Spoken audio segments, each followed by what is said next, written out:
سندھ کے دارالحکومت کراچی میں سائبریا کی ہوائیں چل پڑیں۔ آئندہ 48 گھنٹوں میں سردی کی شدت میں اضافے کا مزید امکان ہے۔ شہر قائد میں سائبریا کی ہواؤں کے اثرات سے سردی کی شدت بڑھ گئی ہے۔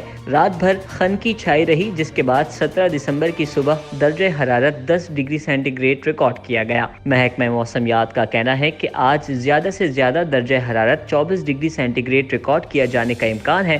صبح اور شام میں چلنے والی ہواؤں کے باعث سردی کی شدت زیادہ محسوس ہوگی۔ محکمہ موسمیات کے مطابق ہوا میں نمی کا تناسب 56% ریکارڈ کیا گیا۔ آج مطلع جزوی طور پر ابر آلود بھی رہے گا، جبکہ موسم سرد اور خشک رہے گا۔ آئندہ 48 گھنٹوں میں سردی کی شدت میں مزید اضافے کا امکان ہے۔ Inzar Ahmed, Meta news, Karachi.